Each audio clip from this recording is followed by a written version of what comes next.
जय हिंद। कैसे हैं आप सभी? उम्मीद है कि स्वस्थ होंगे, मस्त होंगे, जहाँ भी होंगे अपने कामों में व्यस्त होंगे। तो जैसे कि आप लोग को मालूम है कि इसके पिछले क्लास में हम लोगों ने 12th मैथ एनसीईआरटी और एक्सरसाइज की बात करें तो 10.2 को कंप्लीट किए थे। आज के क्लास में हम लोग 10.3 को स्टार्ट करेंगे और उसमें जो है क्वेश्चन नंबर 1 से लेकर के लगभग क्वेश्चन नंबर 10 तक कंप्लीट करेंगे। तो आइए आज के क्लास को जो है ज़ोर शोर से स्टार्ट करते हैं। और जैसे कि आप लोग को मालूम है कि इसमें हम लोग क्या पढ़ने वाले हैं, यानी कि डॉट प्रोडक्ट। अब डॉट प्रोडक्ट क्या होता है, तो जब भी कहा जाएगा डॉट प्रोडक्ट और क्रॉस यानी क्रॉस प्रोडक्ट, अदिश गुणनफल और सदिश गुणनफल। तो अदिश में आपको कॉस थीटा आ जाएगा, स से सदिश, स से साइन, यानी सदिश गुणनफल में आपको साइन थीटा वाला आ जाएगा। तो इसमें जो है हम लोग आइए अच्छे तरीके से देखते हैं। और जैसे कि आप लोग को मालूम है कि आपके पास न्यू एडिशन का बुक अगर होगा तो बहुत ही एक अलग तैयारी में आप, वैसे भी पुराना वाला से कोई दिक्कत नहीं है, लेकिन न्यू अगर है तो उसमें जो है आपको क्वेश्चन बाय क्वेश्चन जो है एकदम मिलते चला जाएगा। ठीक है, आइए तो आज के क्लास को हम लोग स्टार्ट करते हैं और 10.3 को स्टार्ट करते हैं। सबसे पहले इसमें क्वेश्चन बोला गया है, जैसे कि आप लोग को मालूम है कि इस तरीके का आप लोग को बुक देखने को मिलेगा। चलिए, तो 10.3 में यहाँ पर सबसे पहले क्वेश्चन क्या बोला गया है, एक एक क्वेश्चन को जो हम लोग पूरे बारीकी से देखते हैं। सबसे पहले बोला गया है कि दो सदिशों वेक्टर ए तथा वेक्टर बी के परिमाण क्रमशः जो है दिए गए हैं। ठीक है, और उनका डॉट प्रोडक्ट, चलिए तो 10.3 को यहाँ पर सबसे पहला क्वेश्चन दिया गया है कि दो सदिशों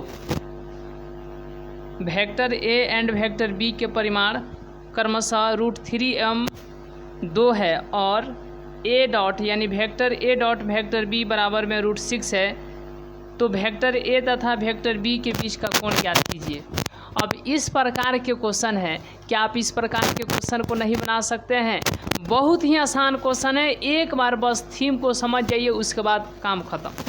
एक बात आपको याद रखना है, देखिएगा कि कॉस थीटा जब भी आपसे कहा जाएगा, जब भी क्या कहा जाएगा, जब भी कॉस थीटा कहा जाएगा तो आपको याद रखना है vector A dot vector B, फिर वेक्टर ए का मॉड और वेक्टर बी का मॉड, यानी वेक्टर ए का परिमाण और वेक्टर बी का परिमाण। बस यही आपको जो है दिमाग में सेट रखना है, बस हो गया।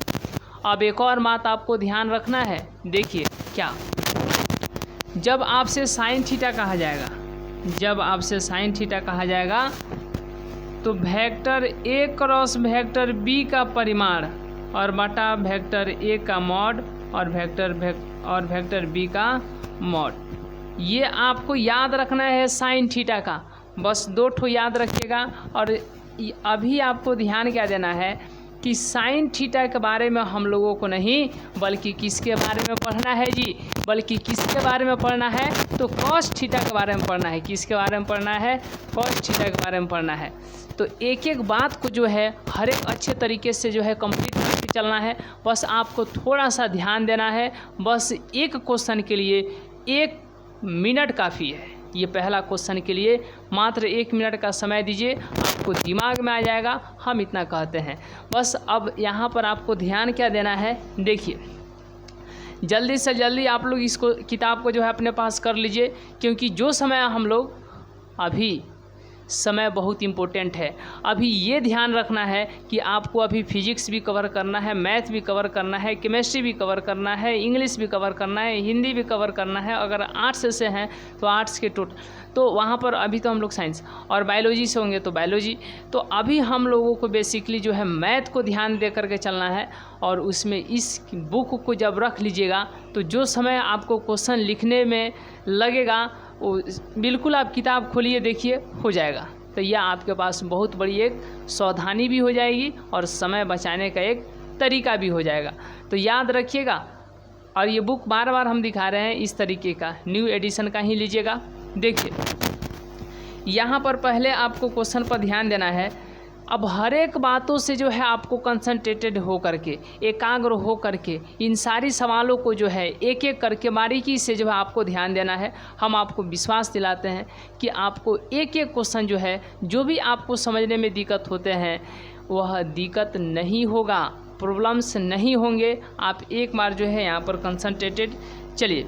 तो सबसे पहले क्वेश्चन नंबर 1 लिखिएगा और यहाँ पर सॉल्व लिखिएगा। और सॉल्व में क्या लिखना है इसका आप लोग स्क्रीनशॉट लीजिए तो ले लीजिए, लेना चाहे तो ले लीजिए। चलिए देखिए अब यहाँ पर क्या करना है। देखिए इसमें बोला गया है कि दो सदिशों वेक्टर ए तथा वेक्टर बी, एक वेक्टर ए है और एक वेक्टर बी है, एक वेक्टर बी है।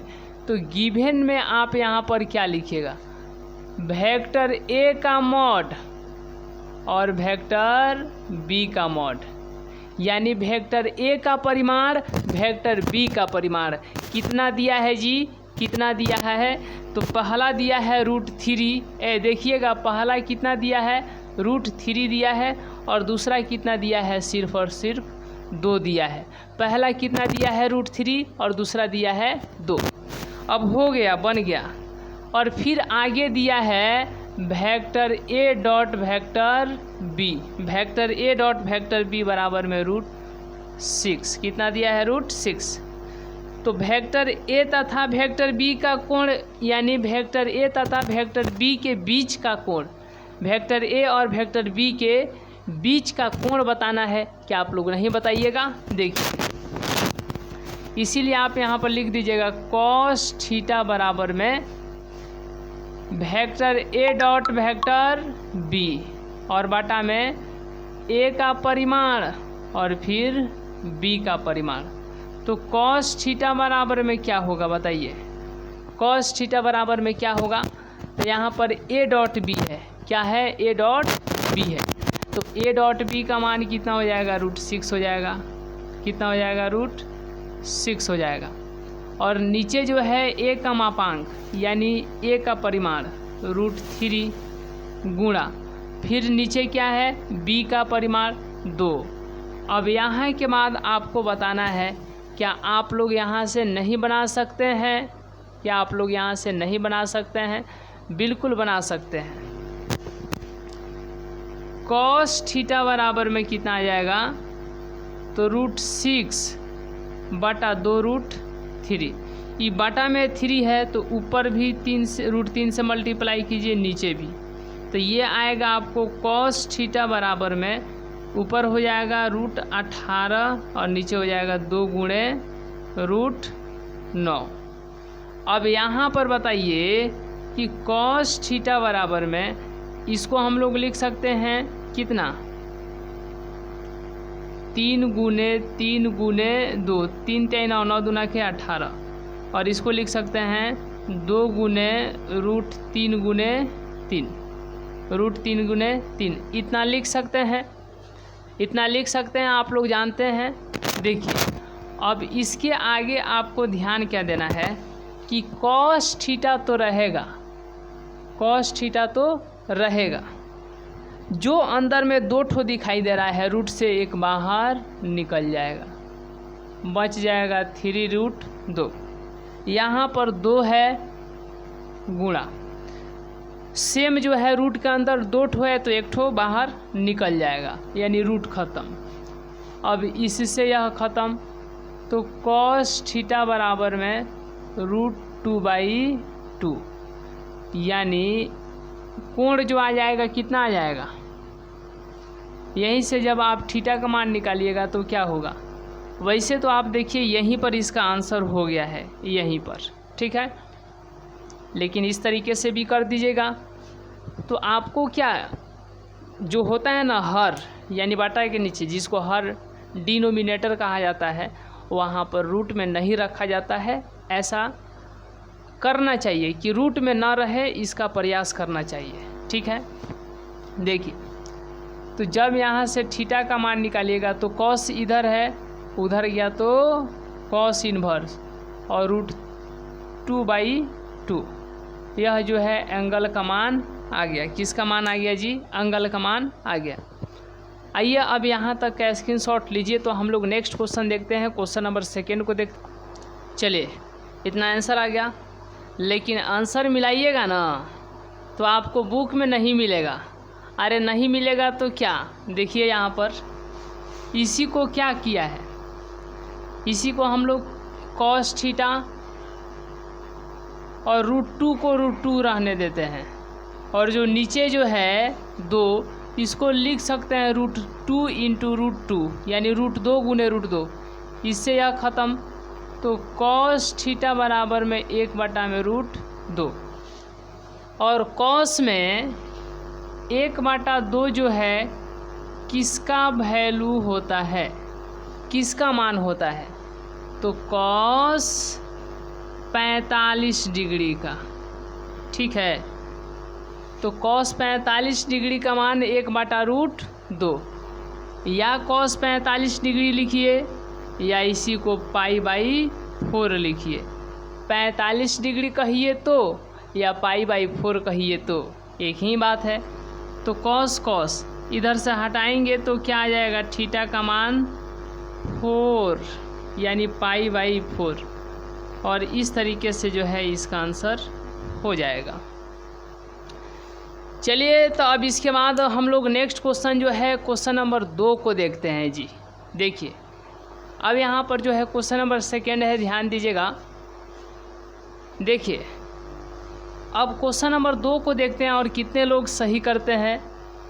हम आपको कह रहे हैं कि आप जो है न्यू एडिशन का जो बुक आया है उसको ले लीजिए, ताकि जो है आप लोगों का भी समय बचेगा और हम लोगों का भी समय बचेगा। इससे जो है और ही अच्छे तरीके से समझते हुए हम लोग चलने का प्रयास करेंगे। देखिए, अब यहाँ पर 2 नंबर क्या बोला गया है, देखिएगा, पूरे बारीकी से ध्यान दीजिएगा। क्वेश्चन नंबर 2 में क्या बोला गया है कि सदिश इतना और इतना के बीच का कोण ज्ञात करें। 2 ठो सदिश दिया है, कितना वेक्टर दिया है, 2 ठो वेक्टर दिया है। तो पहला वेक्टर जो दिया है वह वेक्टर ए है, वेक्टर ए है i cap minus 2j cap और प्लस में 3k कैप, ये पहला वेक्टर दिया है। अब दूसरा वेक्टर देखिए क्या दिया है, ये देख रहे हैं दूसरा वेक्टर क्या है। देखिए, दूसरा वेक्टर जो है वेक्टर बी वह है 3i cap minus 2j cap और प्लस में k कैप। इन दोनों के बीच का कोण ज्ञात करना है, इन दोनों के बीच का क्या ज्ञात करना है, कोण ज्ञात करना है। तो कैसे कीजिएगा, तो आपको नहीं मालूम है जी, ये कहिएगा कि cos थीटा बराबर में क्या होता है, तो vector A dot vector B, और बाटा में होता है ए का परिमाण और बी का परिमाण। एक बात बताइएगा, क्या आपको ए डॉट बी मालूम है? नहीं मालूम है, लेकिन यहाँ पर तो आपको ए डॉट बी चाहिए, है कि नहीं? तो यहाँ पर क्या ए का परिमाण आपको मालूम है? नहीं मालूम है, लेकिन चाहिए। क्या वेक्टर बी का परिमाण मालूम है? नहीं मालूम है, वो भी चाहिए। तो सबसे पहले वेक्टर ए का हम लोग परिमाण निकाल लेते हैं, तो कितना हो जाएगा? अब कहिएगा ये तो पूरा कवरेज क्षेत्र का बाहर जा रहा है, आउट ऑफ एरिया है। अरे इसके पहले वाले क्लास का वीडियो देखिए ना, जब हम लोग वेक्टर को स्टार्ट किए हुए ज़्यादा दिन नहीं हुआ है, बस 2-3 लेक्चर इधर हुए हैं। आप उसको देखिए, समझिए और अच्छे तरीके से कंप्लीट कीजिए। हम आपको कहते हैं समझ में बिल्कुल आएगा। अगर यहाँ पर समझ में आ रहा है तो ठीक है, पहले से आप लोग जानते भी हैं। नहीं भी आ रहा है तो आपको घबराने की बात नहीं है। जैसे ही कहेगा वेक्टर ए का परिमाण या वेक्टर ए का मापांक, तो i के साथ 1 है तो 1 का स्क्वायर प्लस j के साथ -2 है तो 2 का स्क्वायर प्लस k के साथ 3 है तो 3 का स्क्वायर। चलिए, तो ये ऐड कीजिए, 1 का स्क्वायर 1 होगा, -2 का स्क्वायर कितना हो जाएगा? 4 होगा, और 3 का हो जाएगा 9। 3 का कितना हो जाएगा? 9। 9 4 13, 1 रूट में कितना हो जाएगा? 14। तो तो क्या वेक्टर बी का परिमाण बता सकते हैं? बिल्कुल बता सकते हैं। अब यहाँ पर लिखिएगा वेक्टर बी और उसका परिमाण यानी 3 का स्क्वायर प्लस में -2 का स्क्वायर प्लस में 1 का स्क्वायर ऐड कीजिए। 3 का स्क्वायर 9 होगा, -2 का स्क्वायर 4 होगा और 1 का स्क्वायर 1 होगा। 9 4 13 1 14 हो जाएगा, रूट 14 हो जाएगा। देखिए अब यहाँ पर वेक्टर ए का तो मान वेक्टर ए का मापांक रख दीजिएगा, उसका मान, वेक्टर बी का भी, लेकिन ए डॉट बी आपको मालूम है नहीं, तो यहाँ पर निकाल लीजिए vector A dot vector B. तो पहले वेक्टर ए है i-2j प्लस में 3 के, हो गया डॉट, और बाद में बी है तो 3i-2j प्लस में के। अब ये देखिए क्या होता है, आई वाला का आई वाला से, जे वाला का जे वाला से, के वाला का के वाला से क्या करते हैं, गुणा करते हैं। तो 3 एकम 3 हो जाएगा, -2 प्लस 4, 3 और यहाँ पर 1, 3 एकम 3, तो 3 3 कितना हो जाएगा जी, 6 हो जाएगा। 6 और 4 10। अब जब यहाँ से cos थीटा का मान पूछा जाएगा तो a डॉट बी का मान कितना है, 10, और यहाँ पर कितना है वेक्टर a का मापांक, तो √14 है, वेक्टर b का तो यहाँ पर √14 है। अब इसी को आगे कैलकुलेट कीजिएगा तो cos थीटा बराबर में 10/14, √14 14 हो जाएगा, 196 होगा, √196 का मान 14, यानी 196 का वर्गमूल 14।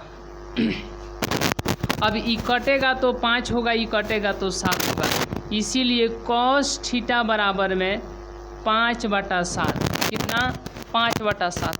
और इस क्वेश्चन में बोला गया है कि बीच का कोण बताना है, तो एंगल कितना होगा, सिर्फ आप एंगल को बता दीजिए।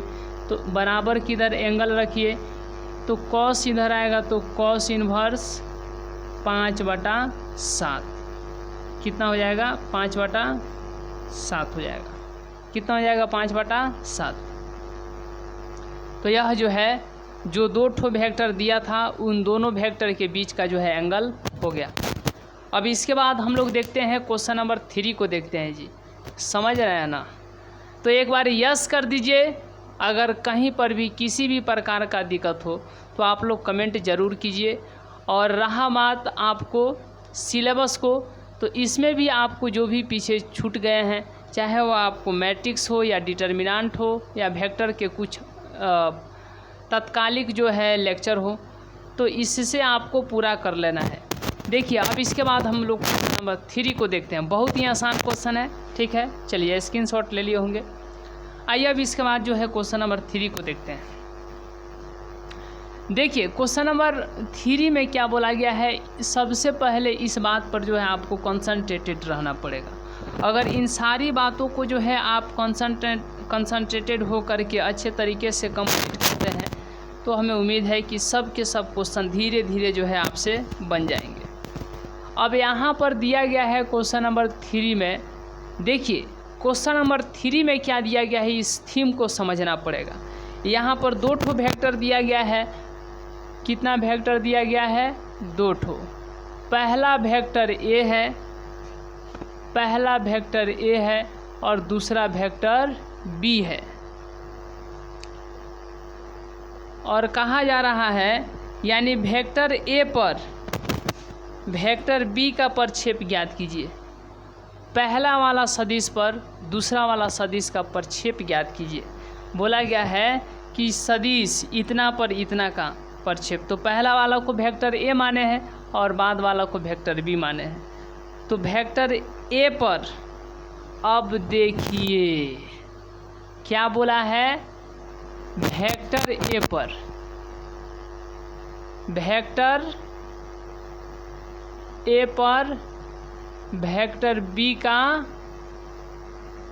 प्रक्षेप, वेक्टर बी का वेक्टर ए पर प्रक्षेप या वेक्टर ए पर वेक्टर बी का प्रक्षेप। तो किस पर बोला है, किस पर बोला है बताइए, किस पर बोला है, किस पर बोला है, वेक्टर ए पर बोला है। तो वेक्टर ए पर तो यही ना रहेगा, वेक्टर ए नीचे रहेगा जी। या बताइए वेक्टर नीचे रहेगा ए तभी तो होगा ना, तभी तो ए पर, तो नीचे रहेगा वेक्टर ए और ऊपर हो जाएगा वेक्टर बी। तो नीचे वाला का मापांक ऊपर वाला का मापांक नहीं। वेक्टर बी क्या है, आई माइनस जे, आई कैप माइनस जे कैप। और वेक्टर ए का मापांक क्या हो जाएगा, यहाँ से निकालिए वेक्टर ए का मापांक 1 का स्क्वायर, फिर 1 का स्क्वायर, 1 + 1 यानी कितना हो जाएगा, √2 हो जाएगा। तो वेक्टर ए का परिमाण कितना आया, √2। अब इसी को अलग अलग कीजिए, यहाँ पर आई कैप बटा √2 माइनस जे कैप बटा √2, 1/2 आई कैप माइनस 1/2 जे कैप। यही क्या हो जाएगा, तो आंसर हो जाएगा। ठीक है, मार्कर को हम चेंज कर देंगे, इस जो ब्लैक कलर का रहेगा उसी का हम लोग यूज करेंगे। चलिए, तो यह जो था क्वेश्चन नंबर 3 था। अब इसके बाद हम लोग क्वेश्चन नंबर 4 को देखते हैं। आइए चलिए अब इसके बाद जो है क्वेश्चन नंबर 4 को देखते हैं। क्वेश्चन नंबर 4 में क्या बोला गया है, देखिए। सबसे पहले तो आपको ध्यान देना है कि जो क्वेश्चन नंबर 3 था वैसा ही जो है क्वेश्चन नंबर 4 भी है, वैसा ही कौन सा है, क्वेश्चन नंबर 4 है। इसमें आपको ध्यान देना है क्वेश्चन नंबर 4 में कि इसमें 2 ठो वेक्टर दिया गया है। कितना वेक्टर दिया गया है, 2 ठो। पहला वेक्टर ए और दूसरा वेक्टर जो है बी है। वेक्टर ए जो है आई कैप प्लस 3 जे कैप प्लस 7 के कैप, और दूसरा वेक्टर है 7 आई कैप माइनस जे कैप प्लस 8 के कैप। इस पर प्रक्षेप निकालना है। सदिश इतना का सदिश इतना पर प्रक्षेप। तो सदिश यानी वेक्टर ए का वेक्टर बी पर, वेक्टर बी पर वेक्टर ए का प्रक्षेप, प्रक्षेप क्या बोला है, क्वेश्चन में 4 नंबर में बोला है सदिश इतना का, तो पहले बोला है उसको हम लोग ए माने हैं। तो सदिश यानी वेक्टर ए का वेक्टर बी पर प्रक्षेप, वेक्टर ए का वेक्टर बी पर। तो किस पर बताइए, किस पर, वेक्टर बी पर ना जी। तो नीचे क्या हो जाएगा बताइए, वेक्टर बी हो जाएगा ना। तो ऊपर क्या होगा, वेक्टर ए होगा, और नीचे जो होगा उसका परिमाण, उसका परिमाण। जब यहाँ से आप वेक्टर बी का परिमाण निकालिएगा तो क्या होगा, 7 का स्क्वायर होगा प्लस माइनस 1 का स्क्वायर होगा, और फिर प्लस में 8 का स्क्वायर होगा। 7 का स्क्वायर आपको 49 हो जाएगा, और 1 का 1 होगा, और 8 का 64 होगा। जब इसको ऐड कीजिएगा तो कितना होगा, ये 49 से 50 और 60 110, 110 होगा, और 110 और 4 114, √114 होगा। तो यहाँ पर आपको बताना है कि वेक्टर ए क्या है, वेक्टर ए, वेक्टर ए है आपको आई कैप प्लस 3 जे कैप प्लस 7 के कैप, और वेक्टर बी क्या है, इसका मापांक तो √114 है। 1/√114 आई कैप बटा root 114 plus 3j cap root 114 plus 7k cap बटा रूट 114। देखिए यहाँ पर जब अलग अलग कीजिएगा तो 1/√114 आई कैप 3/√114 जे कैप और फिर 7√114 के कैप। यह जो है आपका वेक्टर बी पर वेक्टर ए का प्रक्षेप, या इस तरीके से भी बोल सकते हैं वेक्टर ए का वेक्टर बी पर प्रक्षेप। अब इसके बाद हम लोग देखते हैं क्वेश्चन नंबर 5 को देखते हैं। चलिए आइए, तो अब इसके बाद जो है क्वेश्चन नंबर 5 को देखा जाए।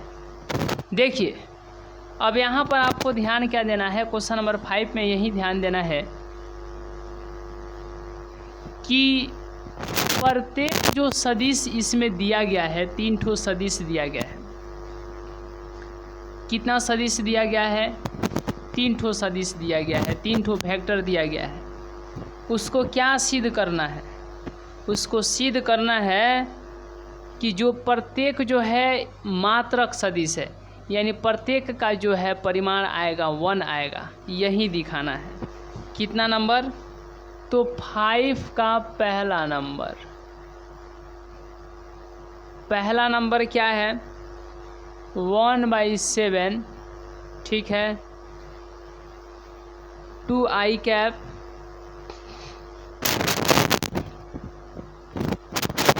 इसको वेक्टर ए मान लेते हैं। 1/7 2i cap plus 3j cap plus 6k cap, इसको वेक्टर ए मान लेते हैं। दिखाना है कि इसका जो है परिमाण आना चाहिए 1 आना चाहिए। देखिए तो वेक्टर ए हो जाएगा आपको 2/7 आई कैप 3/7 जे कैप और 6/7 के कैप। जब इसका आप मापांक निकालिए, मॉड निकालिएगा, ठीक है, परिमाण, तो कितना हो जाएगा बताइए? 2/7 का होल स्क्वायर, 3/7 का होल स्क्वायर और फिर 6/7 का होल स्क्वायर होगा। तो वेक्टर ए का मापांक, वेक्टर ए का परिमाप हो जाएगा आपको 2 का ऊपर स्क्वायर 4 होगा, 7 का नीचे स्क्वायर 49 होगा, फिर यहाँ पर 9 होगा, फिर यहाँ पर 49 होगा, यहाँ पर 36, यहाँ पर 49। अब इसके आगे क्या कैलकुलेट करना है? देखिए लसा लीजिएगा तो 49 49 होगा और यहाँ पर 4 होगा, 9 होगा, 36 होगा। मॉड ऑफ ए नीचे तो आपको 49 होगा, 9 4 13 और 36 49 होगा। जय हिंद जय भारत। यानी कट के रूट के अंदर आ गया आपको 1 और √1 का मान 1 होता है, इसीलिए जो है वेक्टर ए का परिमाण कितना आ गया? तो 1 आ गया और 1 ही हम लोग को लाना था। अब 1 आ गया, इसका मतलब वेक्टर ए का परिमाण 1 आया है। यह एक इकाई सदिश है, यह एक मात्रक सदिश है, यह एक यूनिट वेक्टर है, क्योंकि इसका परिमाण कितना है? 1 है। अब यह लाना था 1 तो ला दिए, तो यह सिद्ध हो गया कि नहीं? इसको हम लोग सिद्ध कर दिए, दर्शा दिए। चलिए हो गया। अब इसका जो है सेकेंड पार्ट को हम लोग देखते हैं। सेकेंड पार्ट में क्या है देखिए। चलिए सेकेंड पार्ट इसको हम लोग देख लेते हैं।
चलिए अब जो है इसका सेकेंड हम लोग देखते हैं। 7 का जो है सेकेंड पार्ट। सेकेंड पार्ट में क्या दिया गया है, सॉरी 5 का ना जी, 5 का सेकेंड पार्ट है, वहीं 5 का। इसमें वेक्टर बी दिया है, इसको हम लोग वेक्टर बी मान लेते हैं। कितना 1/7 3i cap minus 6j cap और फिर हो जाएगा 2k कैप।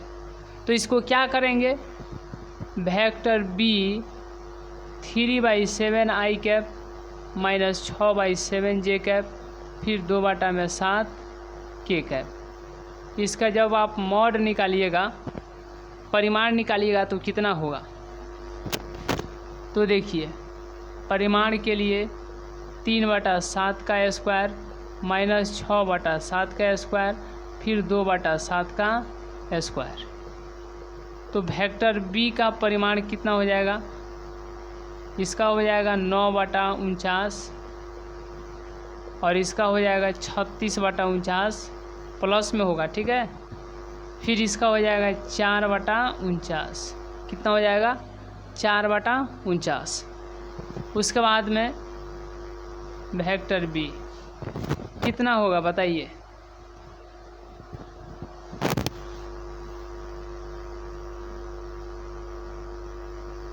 जब लसा लीजिएगा तो कितना हो जाएगा 49, ये 9 + 36 + 4। तो वेक्टर बी का परिमाण ऊपर हो जाएगा 49 जोड़िएगा तो, और नीचे पहले से 49, इससे यह ख़त्म। तो रूट में कितना आ गया 1, और रूट 1 का मान कितना होता है 1। एक लाना था, मतलब मात्रक सदिश सिद्ध करना था, एक आ गया मात्रक सदिश सिद्ध हो गया, ठीक है, यूनिट वेक्टर सिद्ध हो गया। आइए अब जो है इसका थर्ड पार्ट को हम लोग देखते हैं। देखिए 5 का जो है अब थर्ड पार्ट को हम लोग देखते हैं। 5 का थर्ड पार्ट थर्ड पार्ट में क्या बोला है, इस वेक्टर को हम लोग एक को ए माने, वेक्टर ए, दूसरा को वेक्टर बी, फिर अगला वाला को अब जो है वेक्टर सी मान लेते हैं। तो यहाँ पर दिया गया है वेक्टर सी। वेक्टर सी में 1/7 6i cap plus 2j cap minus 3k cap. अब देखिए यहाँ पर क्या होगा, vector C 6/7 i cap 2/7 cap minus 3/7 k cap. तो वेक्टर सी क्या हो जाएगा, इसका जब आप परिमाण निकालिएगा तो यानी 6/7 का होल स्क्वायर 2/7 का होल स्क्वायर प्लस माइनस 3/7 का होल स्क्वायर, इतना हो जाएगा। अब इसके बाद बताइए क्या होगा, इसके बाद क्या होगा,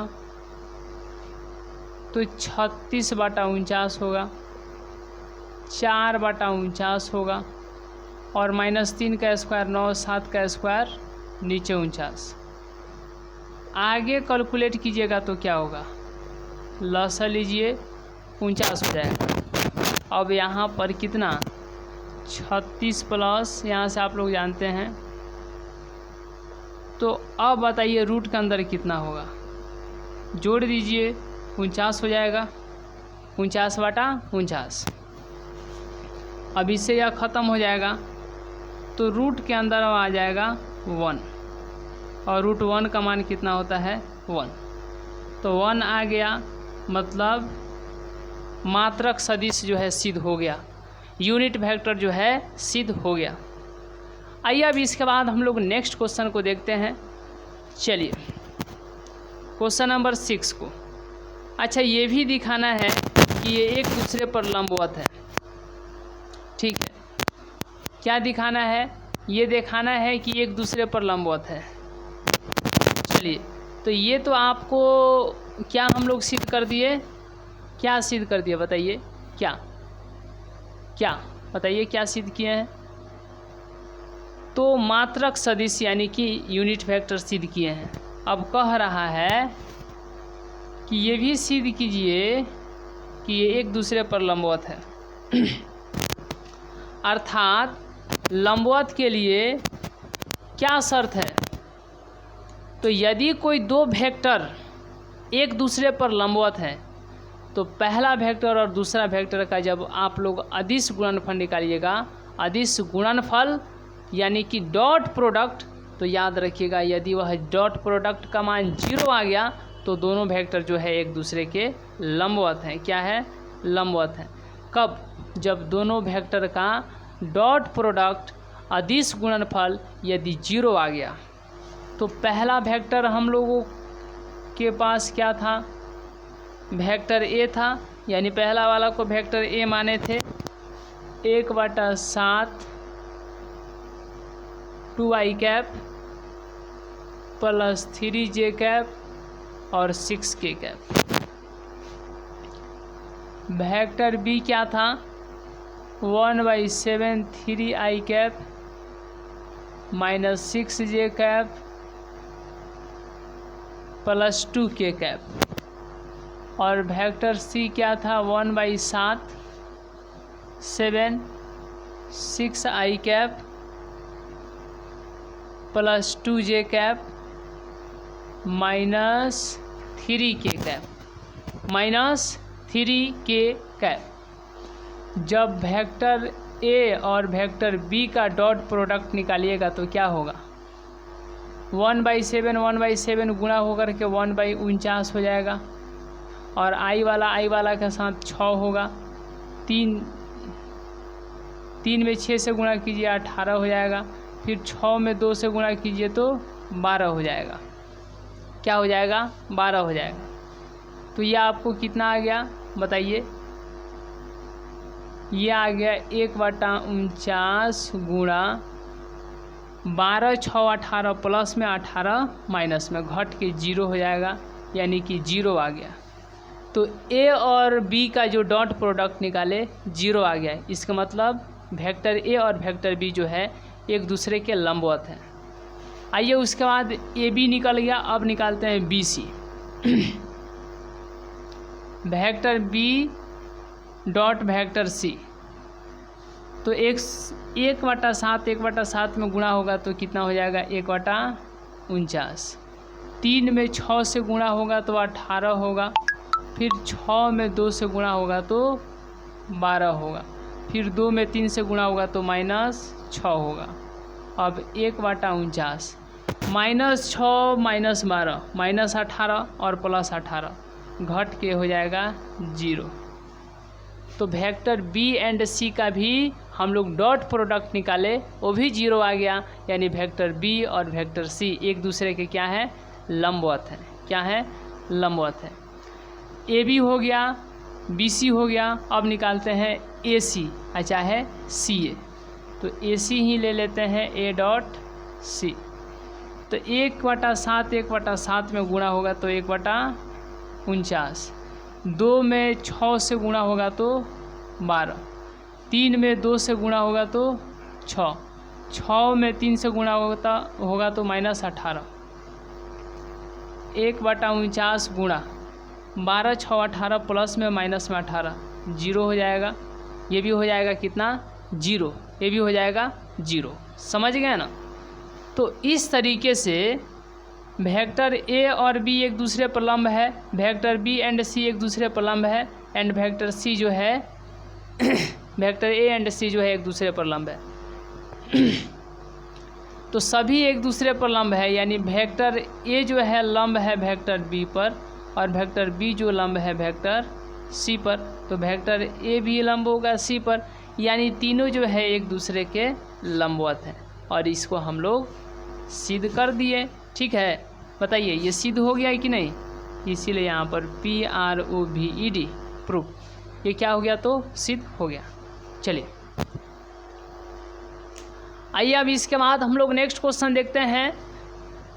चलिए क्वेश्चन नंबर 6 को, कितना को? क्वेश्चन नंबर 6 को। चलिए स्क्रीनशॉट ले लिए होंगे, क्लियर है? देखिए अब आइए क्वेश्चन नंबर 6 को देखा जाए। चलिए क्वेश्चन नंबर 6 में क्या है, इस पर जो है विचार करना है जी। क्वेश्चन नंबर 6 में क्या बोला गया है। चलिए आज के क्लास को हम लोग यहीं तक रहने देते हैं, ठीक है, क्योंकि कुछ प्रॉब्लम है, 5 तक ही रहने देते हैं। तो आज का क्लास यहीं तक, मिलेंगे नेक्स्ट क्लास में नेक्स्ट वीडियो में, तब तक के लिए बहुत बहुत धन्यवाद। कुछ प्रॉब्लम आ रहा है।